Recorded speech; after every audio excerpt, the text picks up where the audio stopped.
São Paulo levando o chapéu do Corinthians pro Ferreirinha, Gabriel. Que papo é esse? Bora bater um papo sobre isso aí. Tem informação também sobre o Luan. Vamos falar sobre jogadores da base aí, né, que podem jogar nessa reta final de campeonato brasileiro. O vídeo tá recheado de informação, isso e muito mais. Você vai acompanhar aqui nesse vídeo. Você que tá chegando agora, se inscreve no canal. Tem um botãozinho vermelho aqui embaixo. Se inscreva, você clica, ativa o sininho e deixa o like pancado, irmão. Amassa o like aí, belezinha? Tranquilão? Então vamos para as notícias do São Paulo, meu querido, e vamos começar aí falando sobre Campeonato Brasileiro, tá? Porque mais uma marca aí negativa pro São Paulo aí, ó.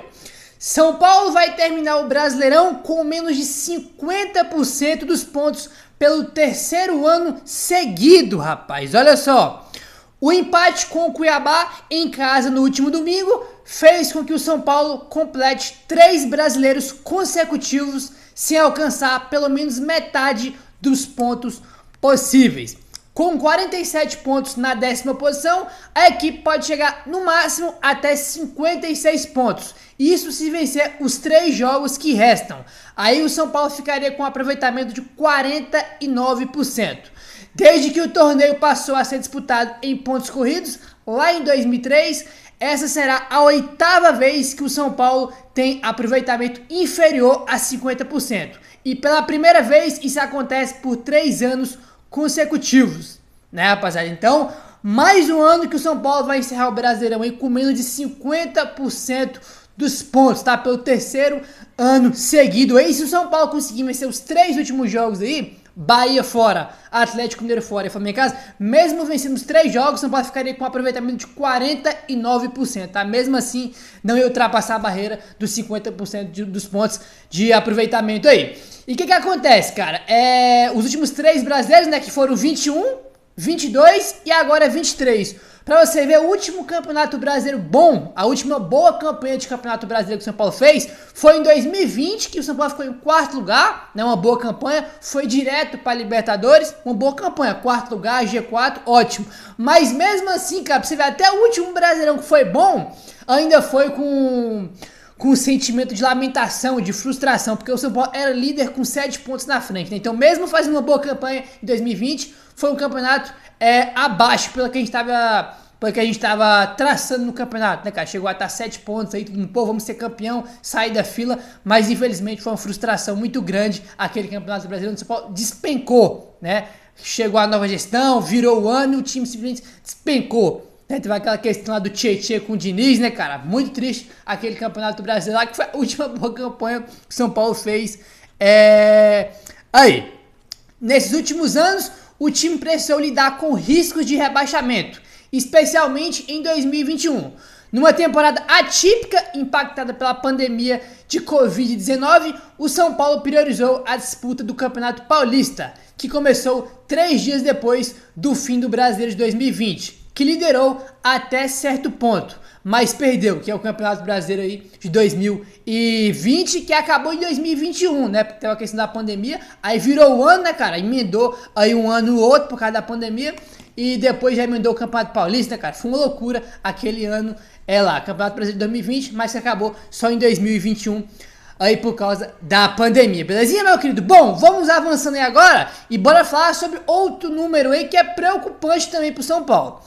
Sem Caleri, o São Paulo marcou apenas 6 gols em 10 jogos, tá? Com o empate em 0-0 com o Cuiabá, no último domingo, no estádio do Morumbi, a equipe chegou à 3ª partida consecutiva sem marcar um gol sequer. Então, números negativos, mais números negativos do São Paulo. 6 gols em apenas 6 gols, né, em 10 jogos aí que o São Paulo fez sem o Caleri, né, cara? Ele faz uma falta muito grande, a gente já comentou aqui no vídeo ontem, a gente já trouxe esse número aqui, né, que o São Paulo fez nenhum gol nos últimos 3 jogos, né, foi o jogo contra o Santos, contra o Cuiabá, contra o Fluminense. Nenhum gol nos últimos 3 jogos aí, São Paulo que tá deixando bastante a desejar no seu sistema ofensivo. Aí beleza que muitos desses jogos que não tinham o próprio Caleri, evidentemente, né, não tinha o Lucas que tava machucado, o Rames foi pra seleção dele aí, mas de qualquer forma, o São Paulo tem que priorizar muito o seu ataque pro ano que vem, tá? Porque a gente viu quando precisou do Juan, quando precisou do David, quando precisou do Ederson, deixaram muito a desejar aí, né, cara? Teve aquele jogo contra o Bahia, que o São Paulo jogou com o time reserva, o David jogou, o Ederson jogou, o São Paulo criou um caminhão de oportunidade de gol, os caras não conseguiram fazer um golzinho sequer. E contra o Santos a mesma coisa, contra o Santos o São Paulo jogou bem, criou muitas oportunidades de gol, Ederson teve chance, perdeu, o David teve chance, perdeu, Juan teve chance, perdeu, então o São Paulo tem que reforçar o ataque pro ano que vem, principalmente o banco de reservas. Tem que melhorar o ataque aí, porque foi algo que deixou muito a desejar o São Paulo nesse ano aí. Tem que melhorar, porque é bastante preocupante esse sistema defensivo, ofensivo no caso do São Paulo, principalmente quando os titulares estão fora, né, cara? Você vê que só o Caleri sai já tem uma queda muito grande, né? Aí sai Lucas ainda, o Rames que dá pra seleção, irmão, aí o negócio fica complicado, o negócio fica osso aí mesmo, tá? Vamos avançando aí agora, rapaziada, e bora falar sobre jogadores aí da base do São Paulo, né? Porque é reta final de campeonato, né? Um monte de gente quer ver os jogadores da base ganhando oportunidades aí, mas tem uma questão, tá aqui, ó, informação do Alexander Vieira. João Adriano, Maioli e Henrique Carmo estão treinando entre os profissionais, mas não podem ser relacionados para as partidas do Campeonato Brasileiro. Tá? Esses três jogadores aqui, tem vários jogadores da base do São Paulo que estão treinando aí no time principal, alguns até indo pro banco já, como a gente viu o Thales Wander contra o Fluminense, entrou no jogo, né? O William Gomes foi relacionado, foi pro jogo também, entrou no segundo tempo, o Caio foi relacionado pro jogo contra o Santos, ele não entrou, né? Só foi pro banco aí. Mas esses três que a gente citou aqui, João Adriano, Maioli e Henrique Carmo, eles não podem jogar por enquanto, porque eles não estão inscritos, tá? A lista de inscrição no Brasileirão possui até 50 nomes. Dos que estão na base, estão inscritos o goleiro João Pedro, tá? O zagueiro Ítalo, o lateral Marques Riquelme, o volante Fumaça e os atacantes William Gomes, Caio Mateus, Rian Francisco e Thales Wander. A data limite para alterações na lista ocorreu em setembro, tá? Então, esses jogadores aqui já estão inscritos e eles podem ir pro banco, podem jogar aí normalmente sem nenhum tipo de problema, tá? Exceto João Adriano, Maioli e Henrique Carmo. Esses três não podem porque não estão inscritos. Então vou ficar só treinando aí por enquanto no CT da Barra Funda. Inclusive esse Henrique Carmo aqui é um dos jogadores que o Dorival mais gosta, né? A gente já trouxe aqui a matéria que o Globoesporte.com fez, que o Dorival ficou maluco com o Henrique Carmo aí, cara. Achou ele muito bom, um jogador muito talentoso, de lado de campo, drible rápido, né, cara? Jogador de muita força física, né? Tem um chute muito bom de fora da área, de média distância aí, então foi um jogador que o Dorival gostou bastante e já vem treinando aí no time principal, mas por enquanto não pode ir nem pro banco, porque não tá inscrito no Brasileirão, tá? Esses três, Henrique Carmo, Maioli e João Adriano, tá?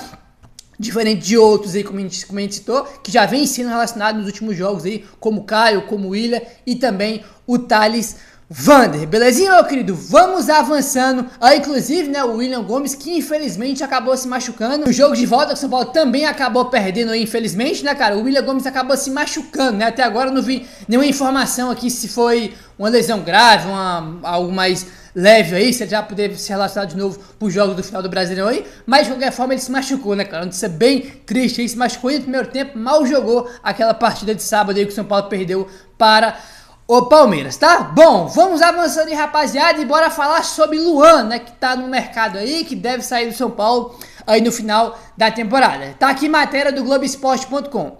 Sem jogar há 2 meses, Luan vira negociável no São Paulo após renovação conturbada. O volante Luan vive um momento de indefinição com a camisa do São Paulo. Sem jogar há 2 meses, o jogador perdeu prestígio e pode ser negociado na janela de transferências. A temporada de Luan foi marcada por altos e baixos, com espaço para uma renovação de contrato conturbada no início da temporada. Ele foi afastado pelo técnico na época, Rogério Ceni, até que sua situação fosse resolvida. Quando Rogério Ceni foi demitido, Luan foi reintegrado pelo novo comandante Dorival Júnior e assinou seu novo contrato, válido até dezembro de 2026. As chances com o atual treinador até apareceram, mas Luan teve como concorrente principal o Pablo Maia, que fez a melhor temporada de sua carreira e se consolidou na posição de primeiro volante, cara. Isso aqui é uma questão, né, rapaz? O que acontece? Isso aqui foi muito discutido, muito debatido no início do ano. O Luan, ele tava ganhando algumas oportunidades com o Rogério Ceni, né? O Rogério Ceni deu algumas oportunidades aí para o Luan no início do ano. Ele tava jogando bem, cara. Fez golaço no Campeonato Paulista, tava jogando bem. Fez gol contra o Santos, cara. Tava jogando bem. Todo mundo, pô, o Luan tem que ser titular, que não sei o quê. Aí o que acontece? Tinha essa questão da renovação de contrato. Renova, não renova, não renova. Aí o que acontece? Não renovou. O Rogério Ceni foi lá e afastou ele, né? Deixou ele treinando separado, tava indo pro banco, né, irmão? Foi afastado do time aí do São Paulo. Aí o Ceni é demitido, o Dorival chega, e quando o Dorival chega, ele traz o Luan de novo pro time do São Paulo aí, e ele renova, né, cara? E o que acontece? Ele tava jogando bem até o afastamento do Rogério Ceni. Depois que ele voltou, ele nunca mais conseguiu ser o mesmo aí, porque antes dele ser afastado, ele tava jogando bem, cara, fazendo grandes jogos, alguns como titular, fazendo gols, ele tava jogando bem com regularidade. Mas depois que ele se afastou, que ele foi afastado pelo Ceni e voltou, aí ele nunca mais conseguiu jogar com regularidade aí, apesar de um outro jogo bom ele tem feito aí, né? Aquele jogo contra o Fortaleza ele jogou bem, aquele jogo que o São Paulo foi amassado pela LDU na Sul-Americana, lá no jogo da ida em Quito, que o São Paulo estava sendo humilhado pela LDU, né? Foi 2-1 jogo, o Luan no segundo tempo literalmente arruma o meio campo do São Paulo, então ele teve um jogo bom aqui, outro ali, né? Com dificuldades para se encaixar no esquema de Dorival, Luan acabou vivendo o mesmo cenário do começo do ano. Poucas chances e questionamentos da torcida sobre a sua condição física.